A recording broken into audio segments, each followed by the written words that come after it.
Babar is a great player.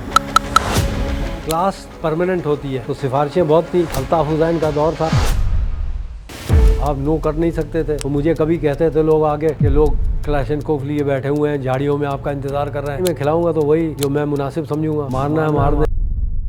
Razzaq कहता था कि यार आप तो कहते हैं बिस्मिल्लाहिर्रहमानिर्रहीम शाहिद आफरीदी, हाथ नहीं मिलाया। घटिया लोग हैं, छोटे लोग हैं। ये अज़हर महमूद वगैरह वाजबी प्लेयर थे, इनसे काम नहीं चलेगा। जी, आज हमारे साथ एक बहुत ही ख़ास शख्सियत मौजूद हैं जो 1947 को पाकिस्तान बनने से 6 महीने पहले हिंदुस्तान में पैदा हुए और अपना करियर उन्होंने पाकिस्तान में शुरू किया। किस तरह से उन्होंने इब्तदाई दौर गुजारे, हमसे खुद बात करेंगे। हालांकि इनका ताल्लुक़ एक बहुत ही इल्मी और अदबी घराने से है। हम उनसे भी मज़ीद जानेंगे कि किस तरह से सफ़र रहा और बहुत ज़िंदगी में उन्होंने उतार चढ़ाव नशीब व फराज देखे। जी, साबिक चीफ़ सेलेक्टर और टेस्ट क्रिकेटर और कई बार कराची और पाकिस्तान टीम के चीफ सेलेक्टर भी रहे सलाउद्दीन अहमद सल्लू साहब।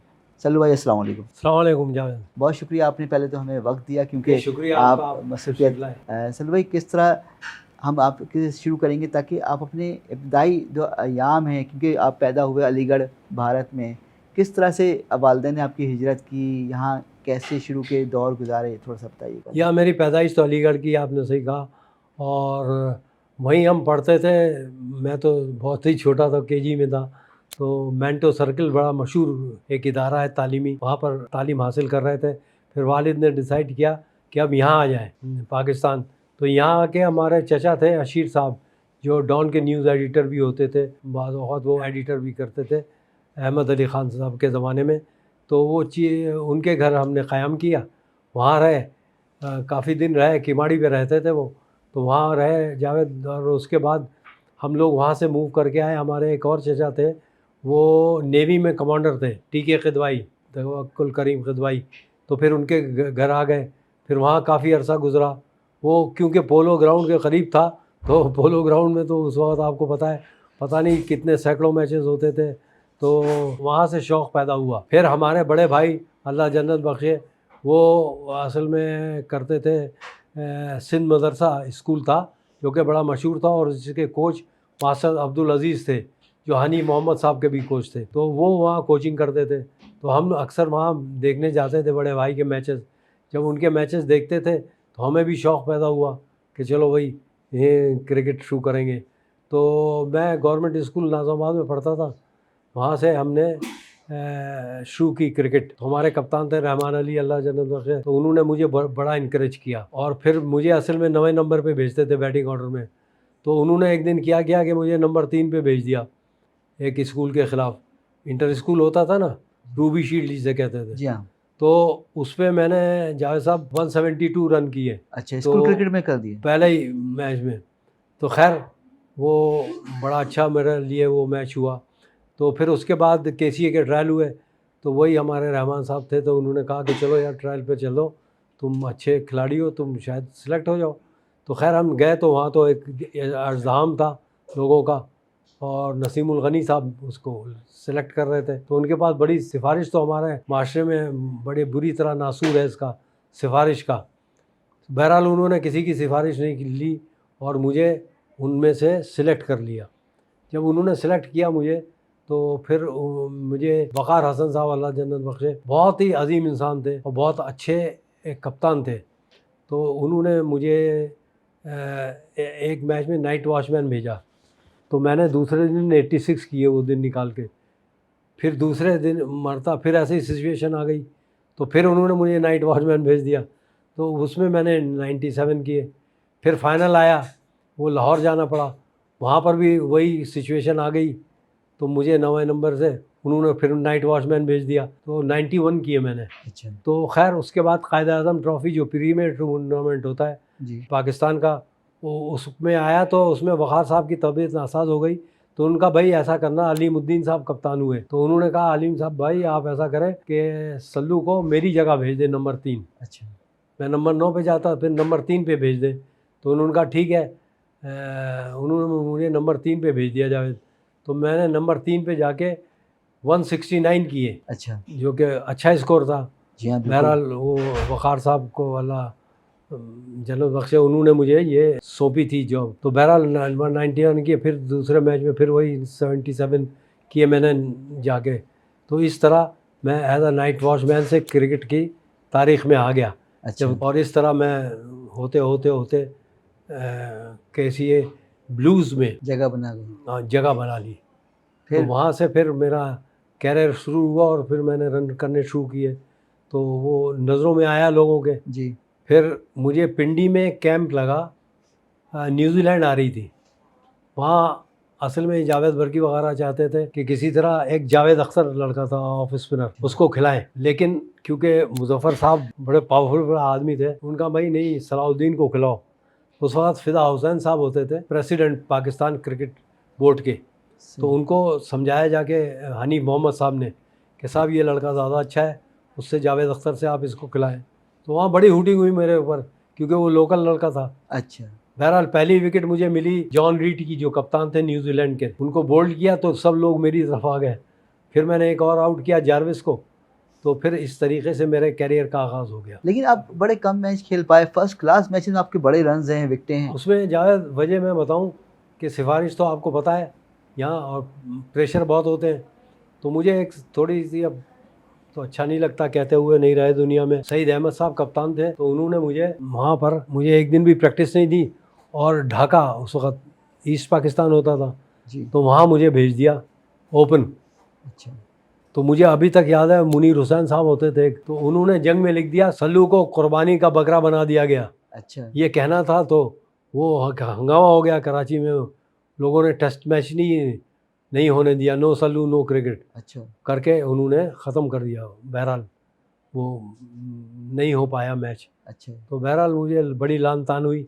लेकिन उसके बाद ये हुआ जावेद के मुझे फिर बाद में चांस मिलता रहा और मैंने एक जगह अपनी मुस्तकिल बना ली। मैं हमेशा शुक्रगुजार रहूँगा हनी मोहम्मद साहब का, कि जिन्होंने मुझे बड़ा सहारा दिया क्रिकेट में। एक मरतबा लाहौर में बारिश हो गई, कवर होते नहीं थे, तो पहले मिट्टी आती थी फिर गेंद आती थी।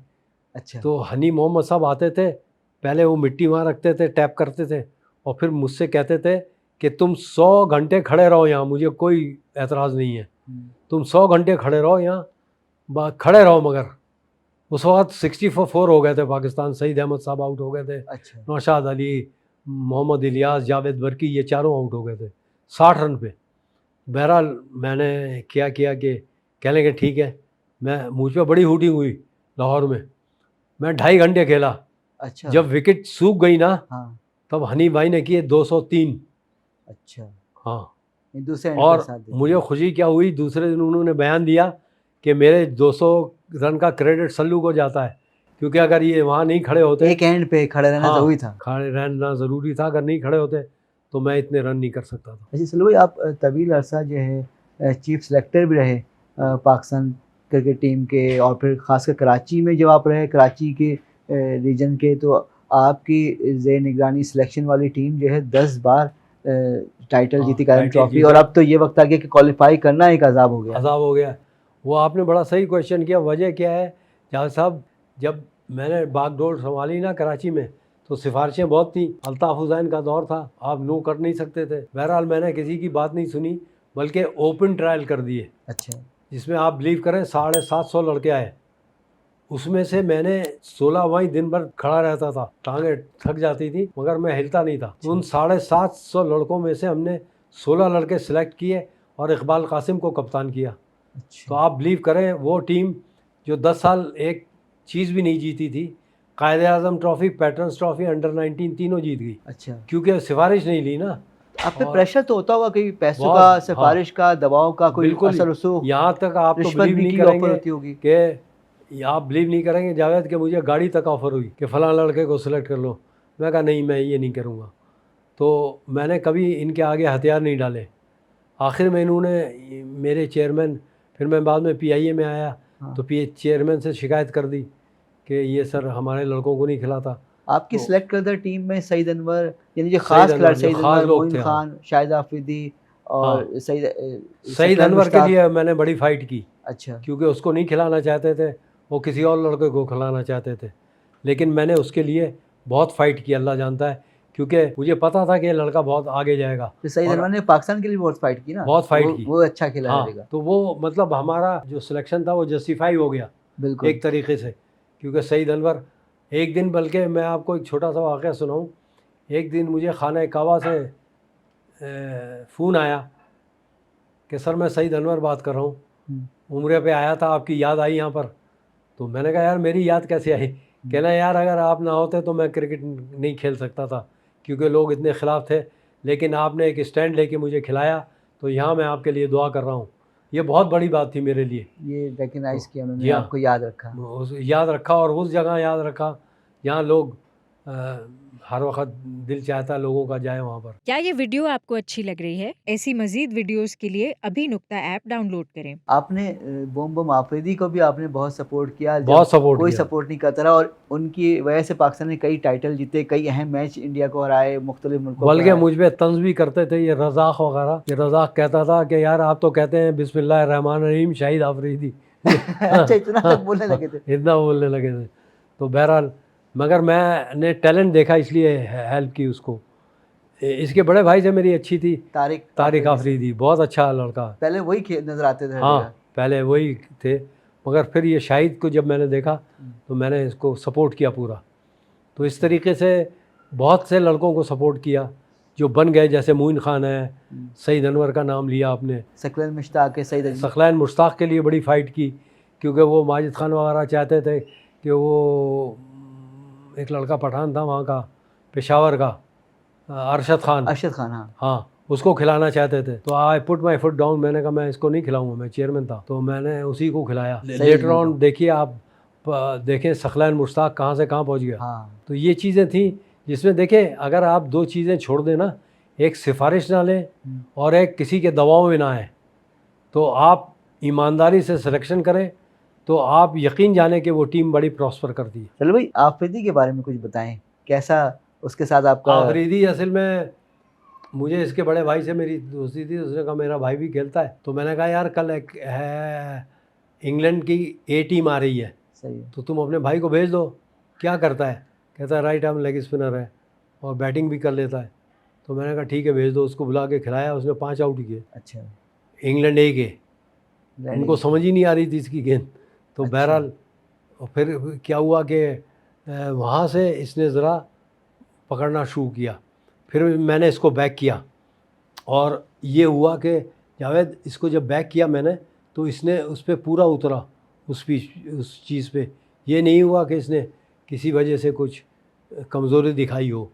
तो फिर मैंने वसीम अकरम से बात की, वहाँ से इसका फ़ोन आया वसीम अकरम का कि सर हमें राइट आर्म लेग स्पिनर हमारा कहाँ से? ये इंडियन, वेस्ट इंडीज़ की भी गई हुई थी हमारी टीम। हाँ वेस्ट इंडीज़ के।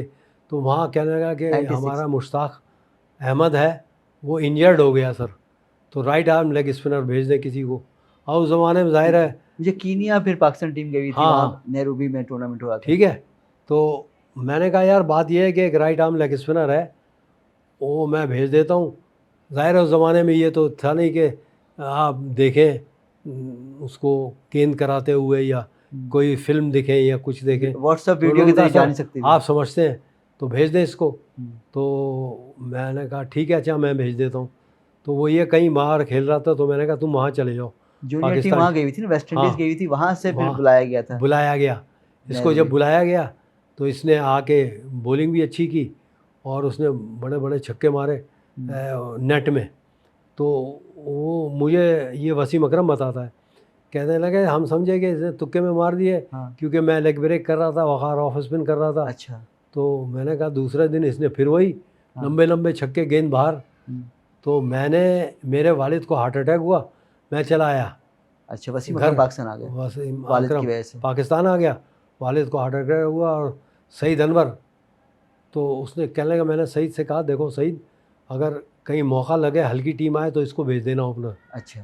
तो पहले ही मैच हुआ, श्रीलंका से मैच था, तो इन्होंने उसे ओपन भेज दिया। उसने जाके 100 कर दिए, और फास्टेस्ट 100 37 बॉलों में 102 उसने 102 रन बनाए।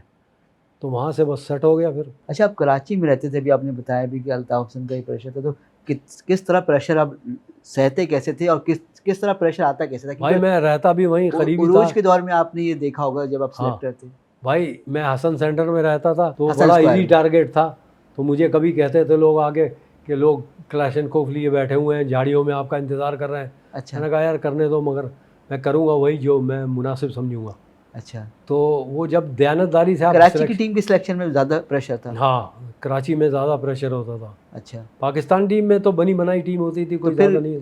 क्या-क्या बात होती थी? कभी बातचीत हुई, कोई राब्ते होते थे कि भई ये मैसेज आया, ये मैसेज आया? हाँ हाँ हाँ, बहुत आते थे। तो मेरे घर वाले भी कहते थे, मैं अल्लाह जन्नत बख्शे, एक रिपोर्टर होते थे डॉन के, अली कबीर साहब, जी, जी, अली तो कबीर वो साहब। मुझे समझाते थे कि यार छोड़ दो खामखा, कहीं तुम्हें नुकसान ना पहुंचा दे ये लोग। कि एक आध लड़का खिला लो। हाँ एक आध लड़का, मैंने कहा नहीं, मैं खिलाऊंगा तो वही जो मैं मुनासिब समझूंगा, अच्छा, मारना है मार दे, जो मर्जी है करे। बहरहाल छोड़ दिया, वही किया जो मुनासिब समझा। अच्छा। तो इस तरीके से, जैसे मैंने बताया आपको, ओपन ट्रायल किए 750 हुँ।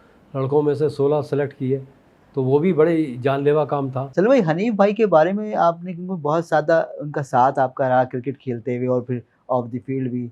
एक बड़ा दिलचस्प वाक़या है कि वो कहते थे आपको वॉलीबॉल करो, वो क्या था? हाँ, वो था ये कि मैं नया नया टेस्ट खेला था, तो रन बड़ी तेज़ हो रहे थे, कोई टीम आई हुई थी इंग्लैंड से, हाँ, तो हनीफ भाई स्लिप में थे, कह रहे हैं सल्लू वही वाली गेंद करो। हाँ। अच्छा मैं समझा नहीं, मैंने तेज़ ऑफ स्पिन की, हुँ, कहते तुम्हें समझ नहीं आ रही, वही वही वाली बात करो, वही गेंद करो। हुँ। रन बड़े तेज़ हो रहे थे, तो वो रोक के खोल गया, दूसरी भी रोक के खोल गया। खेल गया। तो फिर कह रहे हैं, ऐसे हाथ मार के गुस्से में एक तरफ चले गए, कह रहे हैं यार मैं तुमसे कह रहा हूँ वही वाली गेंद करो, तुम गेंद ही नहीं कर रहे हो। हुँ, खैर मैंने ओवर ख़त्म हुआ, मैं गया, हनीम भाई कौन सी गेंद थी? हाँ। कह रहे तुम देख नहीं रहे थे, वो वेट कर रहा था कौन सी गेंद है। वो परेशान था। वो परेशान था, तो वो मेड इन खेल गया, मैं यही चाहता था वो मेड इन खेले, क्योंकि रन बड़ी तेज़ हो रहे थे। सही। तो हनीफ मोहम्मद वाज जीनियस, बहुत ही ज़बरदस्त इंसान थे। देखिए क्रिकेट खेलना अलग चीज़ है जावेद, और क्रिकेट की समझ अलग चीज़ है। सही। अब तो आप देखें, इनको कुछ समझ ही नहीं आता कि क्या करना क्या है। आप देख लें अब जो क्रिकेट का हाल हो गया है, बहुत बुरी हालत है क्रिकेट की, अफसोस होता है देख के, क्योंकि जो है आपने रखा हुआ है अज़हर महमूद को। अब अज़हर महमूद, आप अमेरिका से आ रहे वो कोच थे, आप जिम्बाब्वे से आ रहे वो कोच थे, आप इंडिया से आ रहे वो कोच थे। अरे भाई खुदा का खौफ करो कि जो कोच है उसको तो बदलो। जिस शख्स को गेंद के नहीं पता तो उसको आप चेंज कर किसी और को ले आए। और आपके पास बहुत सारे अच्छे लोग हैं, जैसे ये है राशिद लतीफ़ है, या आमिर सोहेल है, इन लोगों को लाओ जो कराची पाकिस्तान को लीड भी कर चुके हैं और वो भी कर चुके हैं, तो उनको लाओ ताकि वो क्रिकेट की बेहतर से बेहतरी करें। अभी मौजूदा टीम में जो अभी T20 एशिया कप हुआ, उसमें बाबर आज़म रिज़वान को हटा दिया गया। ये गलत आप है, समझते हैं सही था, नहीं फैसला था, गलत मैं था? गलत फैसला था। मैं समझता हूँ मैं कभी नहीं हटाता, अगर मैं होता सिलेक्टर तो मैं कभी नहीं हटाता इन लोगों को, इसलिए कि ये मेरे ख्याल में बेहतरीन प्लेयर हैं ये। मोहम्मद रिजवान को तो मैं कप्तान कर देता। और बाबर के बारे में? Babar is a great player, बहुत अच्छा प्लेयर है। लेकिन वो क्लिक नहीं कर पा रहे थे, अब उनकी क़यादत में तो पाकिस्तान नहीं टीम वो हारी ठीक थी। है, लेकिन मैं फिर भी देखिए, एक बैट पैच आता है हर बैट्समैन पे, इसी तरह बॉलर पे आता है, तो बाज़ वक़्त बैट पैच आ जाता है, वो जल्दी थोड़ी देर रहता है फिर चला जाता है, तो वो बैट पैच कहते हैं क्रिकेट में उसको। वो बैट पैच में रन नहीं करता बंदा, लेकिन उसको खिलाना चाहिए, इसलिए कि देखिए आप अगर गौर करें तो इसमें जावेद है कि एक क्लास परमानेंट होती है और फॉर्म आने जाने वाली चीज़ है। सही। तो ये लोग वो हैं जो क्लास प्लेयर हैं। तो आपके ख़्याल में अब अगले साल स्टार्ट में 2026 में T20 वर्ल्ड कप होना है, तो उसमें क्या पाकिस्तान को इनको अब अपने स्क्वाड में शामिल करना चाहिए, मेरे बाबर, ख़्याल रिज़वान दोनों को? मैं होता तो करता, अच्छा। मोहम्मद रिज़वान को और इसको दोनों को, बाबर आज़म को, दोनों क्लास प्लेयर हैं। जैसे मैंने अर्ज़ किया ना पहले, लेकिन वो लोग कहते हैं बड़ा डिफेंसिव कप्तान है, स्ट्राइक रेट नहीं नहीं ठीक नहीं नहीं, बैटिंग में। उनको आप समझा दें कि अटैकिंग क्रिकेट खेलो। देखिए बेस्ट कप्तान जो मैंने अपनी उसमें देखा वो मुश्ताक मोहम्मद साहब थे, अटैकिंग प्लेयर थे, जीतने के लिए खेलते थे। बाज़ थे वो ड्रॉ के लिए खेलते थे। अच्छा। तो ये फ़र्क है दोनों में, कि अगर आप ड्रॉ के लिए खेलेंगे तो आप ज़हनी तौर पे पहले ही आप हार गए हैं। हार गए, अब और ये आप अटैकिंग एक क्रिकेट कदम खेलेंगे। बैक फुट पे जाके खेल रहे हैं हाँ क्योंकि बिल्कुल सही है, बैकफुट पे जाके खेलें, आप फ्रंट फुट पे खेलें और अटैक करें। Attack is the best defence, sir Garry Sobers ने कहा था, attack is the best defence. आप अटैक करें। किस तरह से रिवाइव हो सकता है, क्योंकि जैसे आपकी भी ख्वाहिश होगी कि पाकिस्तान इंडिया मैच हो, लेकिन वो हमें नहीं चाहते या अकेला करना चाहता है इंडिया हमेशा। तो ख़ासकर एशिया कप में हाथ तक नहीं मिलाया पाकिस्तानी खिलाड़ियों हाँ, से, वो इतने ज़्यादा इंतहा पसंदी पर उतर आए हो। ये स्पिरिट ऑफ द गेम नहीं है, ये इसकी रूह नहीं है गेम की। ऐसे करना नहीं चाहिए, ये घटियापन है, छोटापन है, ये सही। करना नहीं चाहिए। जो आप कह रहे हैं ना हाथ नहीं हाँ। मिलाया, ये गलत है। मगर वो ऐसे ही लोग हैं, अब क्या कर सकते हैं, घटिया लोग हैं, छोटे लोग हैं। तो आप समझते हैं इससे? इसमें क्रिकेट में सियासत लानी नहीं चाहिए। चलो भाई, और कोई तजवीज़, कोई मैसेज देना चाहें? एक तो कोचेस तब्दील करना चाहिए, मैनेजमेंट। ये अज़हर महमूद वगैरह वाजबी प्लेयर थे, इनसे काम नहीं चलेगा। आप अच्छे खिलाड़ी लाएं जो आपको अच्छी तरीके से गाइड कर सकें, क्योंकि क्रिकेट में गाइडेंस बहुत ज़रूरी होती है, बहुत ही ज़रूरी होती है, क्योंकि आपको वक्त पे सही डिसीजन लेना है ना। देखिए, खेल अलग होता है और खेल की समझ अलग होती है। कारदार साहब बहुत बड़े प्लेयर नहीं थे, वर्ल्ड क्लास प्लेयर नहीं थे उस ज़माने में। 2 प्लेयर थे वर्ल्ड क्लास, हनीफ मोहम्मद और फजल महमूद साहब, लेकिन उनकी कप्तानी की वजह से आप मैच जीतते थे। Chairman Pakistan cricket board Mohsin Naqvi, इनकी परफॉर्मेंस के बारे में क्या कहेंगे? देखिए, मोहसिन नकवी साहब का है, ज़ाहिर है उनके एडवाइज़र होते हैं ना, वो ख़ुद तो क्रिकेट नहीं खेले हुए, तो उनके जो एडवाइज़र हैं, अब एडवाइज़र भी ऐसे रखे हुए हैं जैसे अज़हर महमूद हैं, आकिब जावेद हैं। ये लोग नहीं संभाल सकते क्रिकेट को। इनको वही मैं रिपीट करता हूँ, राशिद लतीफ़ हैं, आमिर सुहेल हैं, इन लोगों को लेके आएँ जो क्रिकेट जानते हैं, क्रिकेट को समझते हैं, पाकिस्तान को लीड कर चुके हैं। तो उनको लोग लाएँ तो शायद मैयार कुछ ऊपर जाए। चलो भाई, बहुत बहुत शुक्रिया आपका, इतना आपने हमें वक्त दिया।